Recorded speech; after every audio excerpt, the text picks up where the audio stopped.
Hello everyone, it's Matt here and welcome to another episode of Bringing It, and in this one we're going to be covering the ALCO General Electric Ingersoll-Rand oil electric switching locomotive, and if that's not a mouthful, I don't know what is.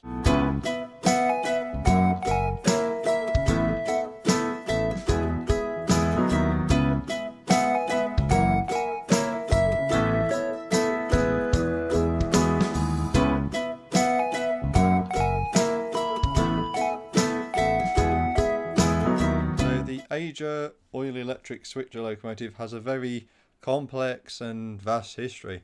The origins date back to 1909 when General Electric wanted to develop diesel rail cars and eventually diesel locomotives following the enhancements and improvements of the diesel engine, making it a reliable and efficient form of power, especially compared to the electric motors and steam boilers of the day. Real development of the locomotive started in 1910 when the General Electric engineer Dr. Hermann Lemp visited Rudolf Diesel, the inventor of the engine, in Germany, and over the years did repeated visits including various demonstrations of both rail traction and the engines themselves. Between 1909 and 1917, General Electric built around 80 rail motor cars using diesel power, which were supplied to various lines all over America as well. Main development of the AGEIR oil electric began in 1919-1920 with prototypes in conjunction between General Electric and Ingersoll-Rand. And ALCO actually began their relationship with General Electric back in 1898 when General Electric's traction department was located near one of the ALCO works. ALCO offered to assemble the mechanical side of the oil electrics, interested in drumming up business following the Kaufman Act from New York City, banning steam engines due to smoke and pollution from the start of January 1926, following the quite horrible crash on the New York Central, which was due to an engineer not being able to see the signal light due to smoke. But the Kaufman Act did allow the provision of diesel electric engines or locomotives due to their lower pollution and that sort of thing. ALCO entered the agreement with General Electric and Ingersoll-Rand to form the AGEIR consortium, with the provision that the demonstration of Unit 8835, which they would assemble together and show off to various railroads, in the hope that demonstration of that unit would then generate orders for further locomotives. The locos were split into two types, a 60-ton 300 horsepower version and a 100-ton 600 horsepower version. Both were twin axle bogie types, so Bobos. And the main difference between them is the 100-ton 600 horsepower version had two power plants instead of just the one on the 300 horsepower version. So we had two diesel engines, two generators, and upgraded radiators and all that sort of stuff, and a longer body as well to cope with the two engines. But other than that, there's not too much in the way of technical differences. The first loco completed in the AGEIR consortium was a 60-ton 300 horsepower demo unit, which was finished in May-June 1925 and then demonstrated in July 1925. So there's a bit of a difference there. And some of the people who were in on the demonstration and were watching the demonstrations were representatives for the Central New Jersey Railroad, who actually purchased the first 60-ton 300 horsepower production unit. The second unit completed was the 100-ton 600 horsepower version, although it didn't enter actual service until February 1926 for the Long Island Railroad. But that was after all the original batch of 60-ton 300 horsepower units were delivered, so there's a few teething issues with that. Model-wise, the most famous representation was the Model Diecast Corporation, MDC, better known as Roundhouse, who did a HO scale model produced as both kit and ready-to-run variants in both real and fictitious deliveries. After the initial model was produced, they later did different versions, including track cleaning and inspection variants, which had additional ends with the track cleaner motorised units, and the inspection one has both a motorised cleaner and a little cupola, which would go above where the radiator would be, so not realistic in that sort of sense. And that was produced in various liveries and versions, and however, including a combination of ready to run and kit built, all the way through to the end of the MDC before it became Roundhouse. Roundhouse themselves have previously stated there's no interest in reintroducing the model, and to be honest, with the way production and materials and theories and just general technical abilities have changed over the years, and if they were to reintroduce it, they'd probably want to do it a brand new model from scratch rather than just reintroducing the MDC model. So that's a little bit of the potted history and model variants. So in front of you is the LDD version of the oil electric schematic, and this is split roughly into two parts with some bits. So the main part over on the right hand side is the actual chassis and all the electronics and the motor and that sort of stuff, and on the left here is actually the body along with the some of the roof and some of the other bits and pieces. So the first thing I need to talk about is how this actually works, and it actually works on a fairly recent principle, I would say, in terms of actual trains, certainly for AFOLs and that sort of stuff, in that it's actually driven by a chain and some gears. Now this isn't a complete layout, but essentially what happens is, and I'll zoom in here, is that this green lump in front of you is actually a motor. It's actually a 9-volt motor, and this motor actually turns that gear wheel there, and then there's a chain that links that gear wheel to this gear wheel, and then goes all the way back to this far gear wheel for returning around a sprocket, like to tension the chain, and then it goes back around the main motor wheel again, gear wheel, to continue back on a continuous loop. Now this system actually works, and only works in this loco, because it's actually a 7-wide loco, and that creates a lot of oddness to it.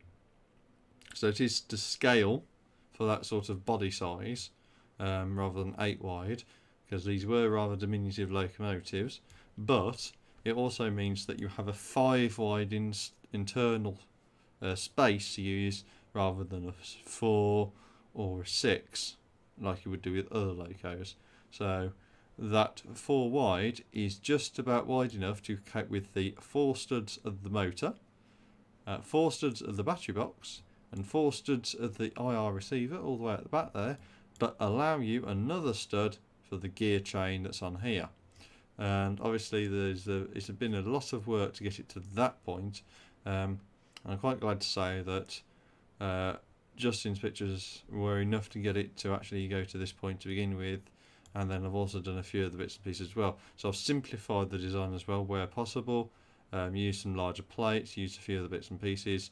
It's not an exact copy, because I don't have the original instructions. Obviously I've actually just reverse engineered it from his designs, but nonetheless it is a fairly realistic copy.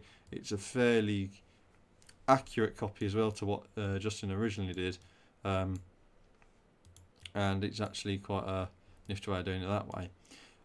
I should also mention at this point, when I was talking about the drive, I didn't actually talk about how power is transferred, and that's actually done using a bit of an older technique in terms of Lego train mocks. So essentially a powered axle here drives I would say worm, but that's not the correct gear, drives a bevel tooth gear here that's driven by this main gear here on the horizontal axis or axle, and then that actually transfers power down, and it's actually the bogie pivot to underneath, where it then drives another axle going through the centre of the bogie, which then transfers power to the axles itself. So it's a very ingenious system. It's a very simple system at the heart of it. There's no advanced mechanics or anything like that in it, but it is a bit, clever, shall we say. It does require a lot of, will possibly require a lot of tinkering to get right. But the best thing about this loco is, despite the small size, despite the fact that you but a lot of people in scale would probably go for some custom sort of control system. It's actually using the standard Lego IR receiver, so it adds a nice bit of originality into it. The only issue you will find is that unlike some locos and that sort of stuff, you do have to use a special roof. So obviously, going to the body now, because I'm speaking about the roof, this version sort of should slip over what I've currently got on the chassis, obviously with the exception of this little bit here, but it should effectively slot over it. And the roof itself is actually slightly different to normal, because obviously as a roof it's a 7 wide model. Each of these 2 studs then makes the centre gap 3 wide, so I've had to sort of carefully do that, and even then I'm not entirely convinced that that's the correct sort of look for it. And in fact that is wrong, that should be a 2 like that. So just doing a bit of fixing there. So yeah, this is effectively just a straight copy of Justin's model. There's obviously a few things I'd like to change and improve, and obviously there's a thing Justin's changed as well, because since he originally did this model, this bit here, the bell, is actually changed to a gold fez piece, or golden fez piece, which actually looks a lot better than just a standard cone. It's actually a lot more shaped like the bell on the real item, or real loco, and it just aesthetically looks a lot more squat and looks a bit better and doesn't look quite as vertical and pokey out, to lack of technical term. So now the Lego Digital Designer model is finished, we'll now have a look at the real life physical state of how far I've gotten. And here is the physical model, and obviously you can sort of see that only one bogie has actually been done. I haven't got enough parts of the other one, as far as I'm aware. And I have spent a good amount of time the past couple of weeks part swapping some of this for the correct parts, or parts in the correct colours I should say, and doing a few other tweaks and linking the chain up and putting the new battery box in from the Milton Keynes haul not last Saturday before that, and doing a few other tweaks and tidying it up and getting the mechanism working, that sort of stuff. So at the moment, I'm going to tilt this forward, you can sort of see how everything's fitted in there. So there's the battery just here, then you have the 9-volt motor just there, and then just beyond that you can sort of just about see there's the actual chain itself.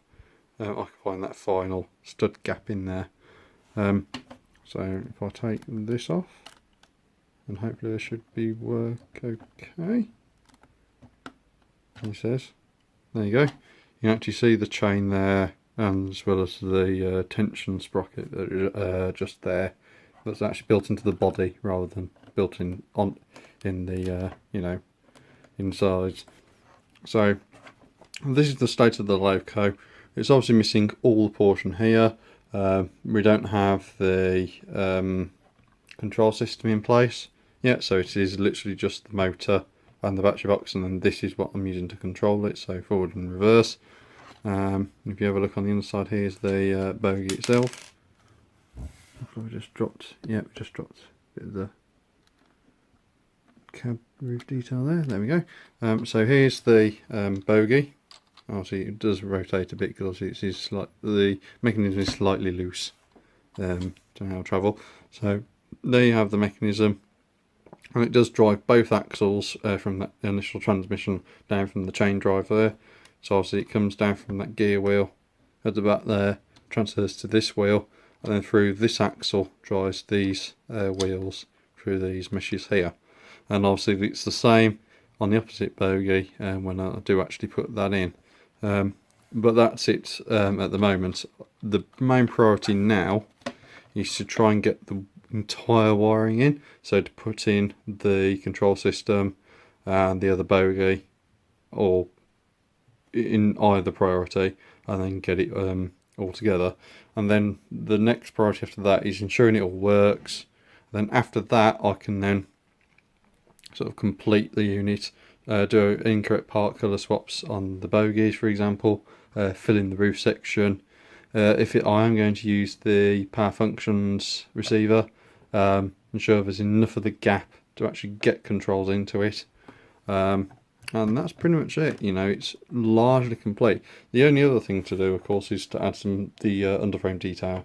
But that'll be coming down much later down the line once I've got it working electrically and mechanically, and then I can focus on the fine details afterwards. So I suppose I should actually show you it running. So if I turn this on, it's currently, so we do actually have a light just there. So if I turn this upside down for now, or like this, and I'll turn it this way. The chain drive is a bit tight, so you sort of see nice smooth action. And that's speed step 3. And you do get a nice thrumping noise, is the best way to describe it, from the chain drive. That does make a nice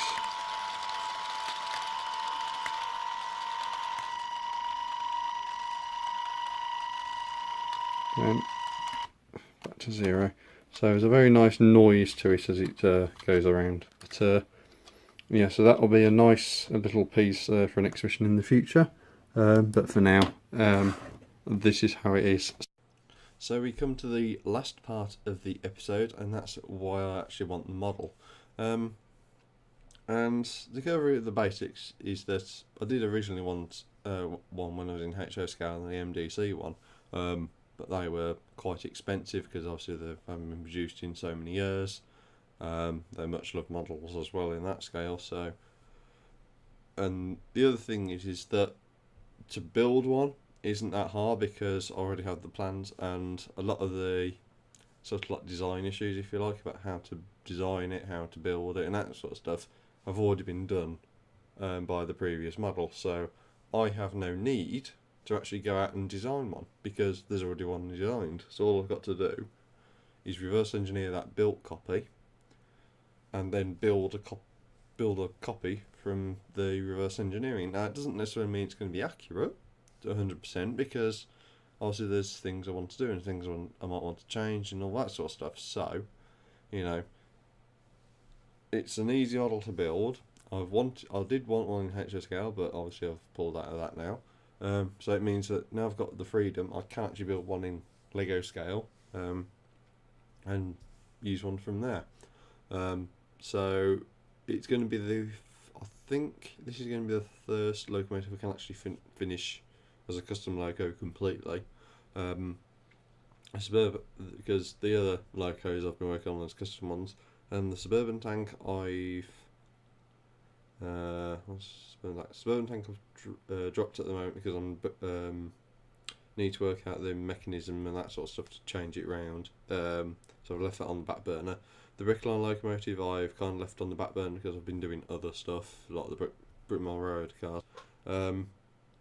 So because all the mechanical stuff is fine and I know how everything works, I'll probably be able to finish the box cab or the oil electric first, and then because I've done that, that's out of the way, that's a usable locomotive. I've actually got something to run at shows. If I wanted to, I can then go back and do, you know, the other locos and sort those out and that sort of stuff. So I believe that's a wrap for episode 6, the AGEIR oil electric. So there's going to be more in this series. I just haven't decided what they are yet. So that's it for this episode, and see you later.